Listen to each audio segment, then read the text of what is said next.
Hello there. Now, as I did Pay Misty for me, and it inspired the film Baker with Tatsu, I figured what the hell, let's do the next one. That being Baker with Tatsu. Shot in 1987, where can I go? You got Michael Douglas, and he's happily married with his wife and his daughter. Long below, he meets a woman on the way. Now, his wife and his daughter, I can't remember now where they went. I think his wife must have went to see her family or vice versa, but she went away with the daughter for a few days.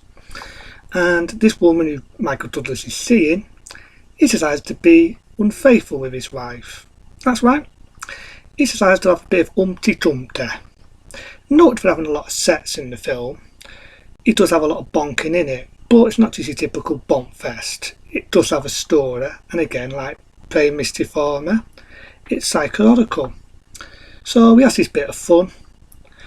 He knows his wife is going to come back, so basically he gets rid of his other woman. It kind of makes you mislike Michael Douglas's character, because basically he's thinking with his dick. And basically you think, what a fucking asshole. But as the film goes on, as you know with Baker with Tatsu, the film is a psycho.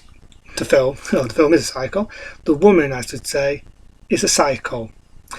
And I always wonder whether this was the film that made out that saying, bunny boiler. Because all the way through the film you feel sorry for the woman. There's a scene where she slits her wrist and Michael Douglas manages to save her. There's a scene where the woman mentions she's pregnant to Michael Douglas, and is she thinking, is she or is she not? But then Michael Douglas, he gets a rabbit for his little girl. She looks like a rabbit. There's a bit where she damages the car, and then in the film, as the film goes on, she kills the rabbit. She boils the little thing, and that's when your sorrow goes out the fucking window. So you definitely get that saying, bunny boiler, and I always wonder if it was this film what made that saying out. Good film, it's very psychological. At first you hate Michael Douglas because you think he's a dick, he's being unfaithful, he's thinking with his dick, and he's having it away with his wife and his daughter's away. But as the film goes on, you find the woman's a psycho. Now, I do know there was a different ending to the film originally. There's an ending where the woman slits her wrist and kills herself. But the director didn't like that, and he wanted it to be a more satisfying ending.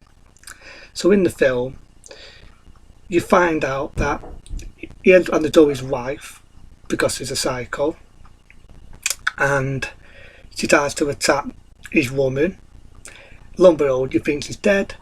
Bang! Shot in the fucking head. Satisfying ending.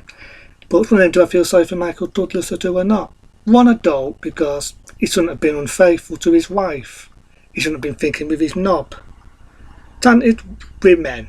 Right? I'm not making no excuses. We're men. And as men, we sometimes think downstairs. Even married men think downstairs. Now, I'm not excusing it. If women are sexually active, they're considered slappers. If men think with that, they're considered your typical men. But when you're married, you're a fucking arsehole. So it's one of them catch-22s. But saying that, he met the wrong woman, she was a fucking psycho. He paid his fucking price. It's one of them, like I said, with Pay Misty for me. I like them for two different psychological reasons. Pay Misty for me was a different psychological reason, but both had a similar story. What I mean by that is, both of the women are fucking side-talk it. So it's like a good film, and it made the actress's name. As you know, there's been a lot of other films after, like Days-Ons and Days-Ons, if I can pronounce the word right, and a lot of other films. And again, it's a good performance for Michael Douglas. So I don't dilute that. I do like Basic Instincts for that, Basic Instincts. Well, yep, it also inspired Basic Instincts when you think about it, with Michael Douglas. So I did one to review. What I meant to say was, it inspired Baker with Tatsu. Now, when it was on TV, it was heavily cut. As you know, they cut most of the sets out, most of the fights was trimmed down, and some of the bad language. Oh, that fucking sucks. But when it was re-released again on TV, it was happy to say it was shown in its uncut form, which definitely does have an impact. And it definitely teaches men not to think with your dick and be unfaithful. Because if you do, you like to meet the one woman, and you like to have your fucking dick cut off. But I do like Fako Utatsu. It's psychological, it's suspenseful, and in all fairness, they don't make thrillers like that anymore. I think it's a good fucking thriller.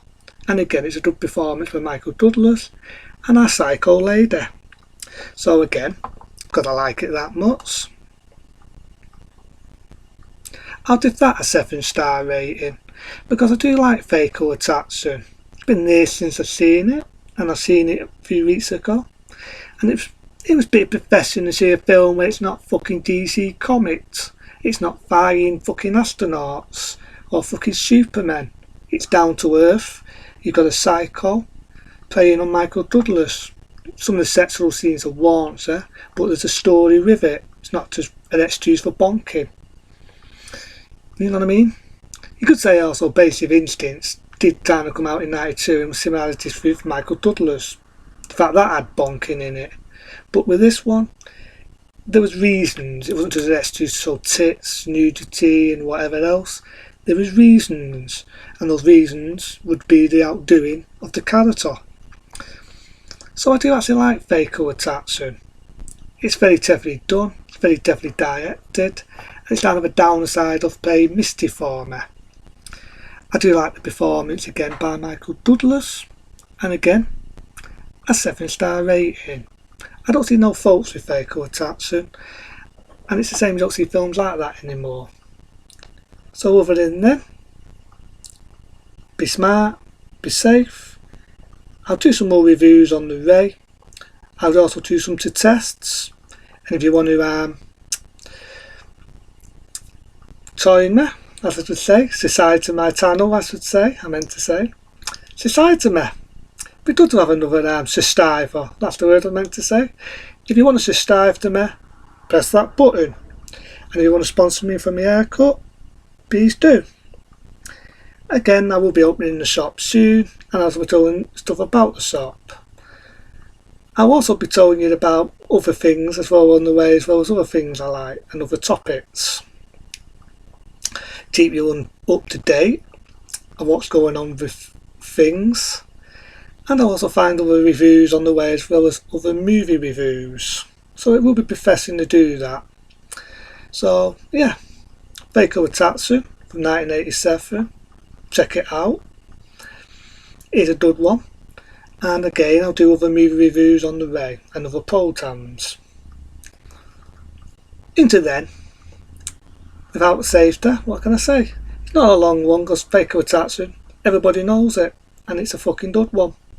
So other than that, be safe, be smart, and have a good one.